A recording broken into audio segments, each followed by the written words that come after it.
Hello everyone. तो स्वागत है आप सभी का आईएफएस के इस यूट्यूब प्लेटफॉर्म पर। मैं हूं मोहित पाटीदार और आज हम ऐसे कैंडिडेट का इंटरव्यू लेने जा रहे हैं जिन्होंने स्वेट पीजी प्लांट बायोटेक्नोलॉजी के अंदर 208 मार्क्स लेकर आई हैं। तो hello Nisha, how are you? I am fine, sir. Nisha, And you? I am fine too Nisha.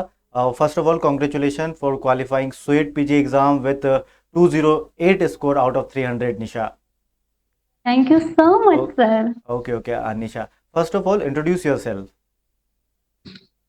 My name is Nisha and मैंने सीयूटी की ज़्यादातर देखा जाए तो मैंने सीयूटी अभी फिलहाल मेरा पीजी कंप्लीट लास्ट मेरा फाइनल ईयर चल रहा है और ओके मैंने आगे टॉप इंस्टीट्यूट से एमएससी करने के लिए मैंने सीयूटी का एंट्रेंस दिया था, ओके जिसमें मेरा प्लांट बायोटेक सबसे इंटरेस्टिंग सब्जेक्ट रहा है मेरा। ओके और ओके उसमें मैंने 208 मार्क्स आउट ऑफ 300 स्कोर किए हैं।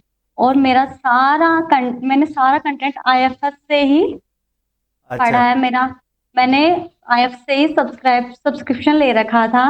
ओके तो the best platform for preparation okay okay masters and PhD entrance. Okay okay Nisha, well done. बहुत ही अच्छी बात है कि आपके बस क्वालिफाई और अच्छा स्कोर आना बहुत बड़ी बात है और आपने लेकर आई है डेफिनेटली निशा। ठीक है, तो मुझे बताइए कि स्वेट पीजी की प्रिपरेशन आपने कब स्टार्ट की थी? सर बेसिकली देखा जाए तो मैंने डायरेक्टली सीयूईटी पीजी को टारगेट नहीं किया था, मैंने आईआईटी जैम को टारगेट किया ओके, था। बहुत अच्छी बात। फिर जब मेरा आईआईटी जैम ठीक नहीं रहा तो फिर मैंने सीयूईटी को टारगेट किया और इसकी प्रिपरेशन का ड्यूरेशन मेरा रहा है 1 ईयर का। ओके ओके और और बेसिकली अगर सीयूईटी का देखा जाए तो मैंने सिर्फ 2 मंथ्स के लिए ही मैंने प्रिपेयर किया था। इस 2 मंथ्स में ही मैंने जो नोट्स मैंने आईआईटी जैम के लिए बनाए थे मैंने उन्हीं को रिवाइज किया, उन्हीं की प्रैक्टिस की, क्वेश्चंस भी उसी से लगाए। और फिर सीयूईटी को टारगेट करते हुए मैंने सीयूईटी के पीवाईक्यूज, मॉक टेस्ट, सब कुछ इन्हीं से प्रिपेयर किया अपने मैं सीयूईटी एग्जाम के लिए। और बाकी रिजल्ट आप देख ही सकते हो। Okay okay Nisha, well done. बहुत ही अच्छा से आपने, ठीक है, स्वेट पीजी प्लांट बायोटेक्नोलॉजी का एग्जाम क्वालिफाई किया विद 208 स्कोर, क्योंकि बहुत बड़ी बात है। कई सारे एस्पिरेंट 200 क्रॉस करना चाहते हैं, कई सारे एस्पिरेंट बहुत मेहनत करते हैं इसके लिए और आपने डेफिनेटली वो अचीव कर लिया। ये तो बहुत ही अच्छी बात है। निशा, मुझे बताइए कि ठीक है, होता है कभी कभार ऐसा लगता होगा आपको कि आज मेरा पढ़ाई नहीं हो पा रही है या फिर कभी स्ट्रेस आता होगा, तो उसके साथ आपने कैसे डील किया? क्योंकि कई सारे एस्पिरेंट ना आज नहीं कल पढ़ूंगा या कल पढ़ लूंगी, तो उसमें रहते हैं। तो आपने उसके साथ कैसे डील किया? क्योंकि इतनी मेहनत करना ज़रूरी होता है किसी भी एग्जाम को क्वालिफाई करने के लिए, अचीव करने के लिए कोई टारगेट। तो डेफिनेटली बताइए। सर बेसिकली देखा जाए तो कोई भी एग्जाम के लिए कंसिस्टेंसी ये मैटर करती है। हर डेफिनेटली। एग्जाम के लिए जो सोचते हैं ना अपन कि कल पढ़ेंगे, एग्जाम टाइम पे पढ़ेंगे, ये तो सबसे बेवकूफ है, खुद को बेवकूफ बनाना है। अगर कोई भी एग्जाम टारगेट करता है ना तो उसके लिए प्रिपरेशन पहले ही स्टार्ट करनी होती है। एक साथ कुछ भी नहीं होता, एंड एंड टाइम पे जाके हम कुछ नहीं कर सकते। ना हम मॉक टेस्ट अच्छे से लगा पाते हैं, ना प्रैक्टिस कर सकते हैं, ना टेस्ट दे पाते हैं। इसलिए हमें पहले से ही प्रिपेयर करना होता है, पहले से ही अपनी जर्नी स्टार्ट करनी होती है। स्ट्रगल तो सर करना पड़ता ही है, तो क्यों ना मजे लिए जाए उसके। ओके ओके ओके, ठीक है। तो बहुत ही अच्छी बात है, क्योंकि ऐसे, ठीक है, पढ़ते चले जाओ और इंटरेस्ट के साथ पढ़ते चले जाओ, एक बहुत बड़ी बात होती है। क्योंकि कई सारे एस्पिरेंट बस पढ़ते हैं इस मजबूरी से कि यार मुझे एग्जाम निकालनी है, तो उस मजबूरी से पढ़ोगे तो डेफिनेटली क्वालिफाई नहीं कर पाओगे। थोड़ा इंटरेस्ट लाओ। हाँ, बताइए बताइए और निशा। और सर बेसिकली मेरा मोटिवेशन आप रहे हो सर, ओ। उसका रीजन मैं बताऊं। आपने एक बार या आपने एक बार एक वीडियो में कहा था हाँ। कि अगर तुम सिर्फ एमएससी एंट्रेंस के लिए ड्रॉप देते हो तो तुम सबसे बड़े बेवकूफ हो, तुम कुछ नहीं कर सकते अगर एक एंट्रेंस के लिए तुम ड्रॉप देते हो तो वो मैडम वही लाइन सर आपकी मेरे लिए मोटिवेशन का काम करी। ओ।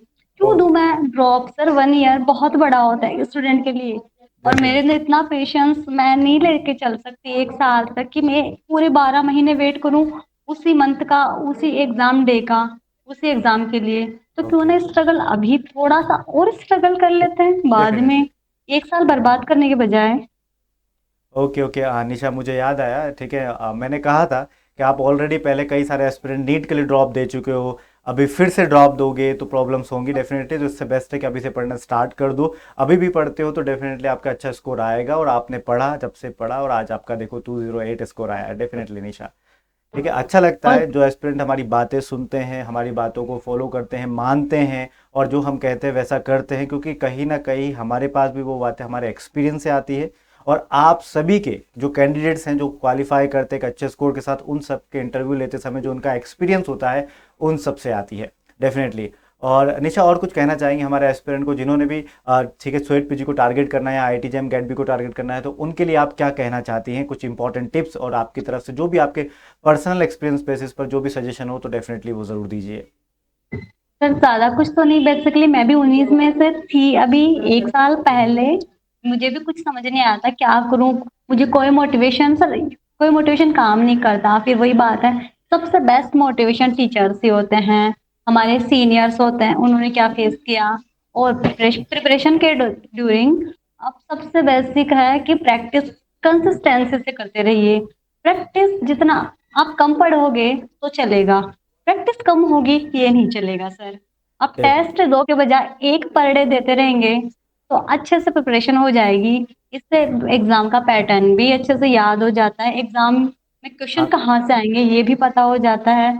और जब अपन कंटिन्यू करते हैं तो माइंड भी ऑटोमेटिक चलने लगता है उस वे में कि हाँ अपने को इस एग्जाम में रैंक या फिर स्कोर लाना है तो स्ट्रगल तो करना पड़ेगा। तो बस लगे रहो, ओके बी ओके। बस पॉजिटिव सोचना है। ये कभी नहीं सोचना कि नहीं हुआ तो क्या होगा, मेरा जैम अच्छा नहीं गया, मैंने होप नहीं छोड़ी ना, मैं सैडनेस का तो मेरे को फील ही नहीं हुआ। लेकिन दो ऑप्शन अपने पास, गैट भी और सीयूटी, तो क्यों ना दोनों देके देखते हैं। फिर सीयूटी का 2 पेपर दिया मैंने, हाँ हाँ। एक ठीक नहीं था क्योंकि चलो जो मेरा मेन था प्लांट बायोटेक मेरा इंटरेस्टिंग, वो मैंने अच्छे से किया और एक्सपेक्ट जितना किया था उससे थोड़ा सा कम रहा, बट ठीक है sir. So okay answer that's sufficient for me. Okay okay, well done Nisha. तो ठीक है, wishing you all the best and ठीक है, best of luck for your future journey as well Nisha. I hope Thank you, आपने sir. जो Thank बात, you so much. Okay, आपने जो बातें कही हैं ठीक है वो हमारे एस्पिरेंट डेफिनेटली उसे फॉलो करेंगे, उन बातों को मानेंगे, क्योंकि कहीं ना कहीं ठीक है आप ही में से जो एस्पिरेंट आते हैं क्वालिफाई करते हैं तो उनकी बात तो मानना बनता है। ठीक है, हमारा क्या है, हम तो बोलते रहते हैं Sir. बट कुछ लोग मानते हैं, जो बात मानने के बाद उनका रिजल्ट आता है वो अपने मुंह से ये बातें कहे तो बहुत ही अच्छा लगता है। और सारे एस्पिरेंट डेफिनेटली आपकी कही हुई बातों को ज़रूर फॉलो करेंगे और अच्छा स्कोर लेकर आएंगे स्वेट पीजी आईआईटी जैम गैट बी टिफर इन सारे एग्जाम्स में definitely. Okay Nisha, well done. ठीक है, और thank you for this interview Nisha and Yes, sir. Okay Welcome. Dear all aspirant, I hope ठीक है आप भी वैसा ही करेंगे। तो thank you for watching this interview, मिलते हैं किसी और अदर इंटरव्यू में। Till then bye bye, take care and happy land. Bye bye, sir. Bye bye Nisha.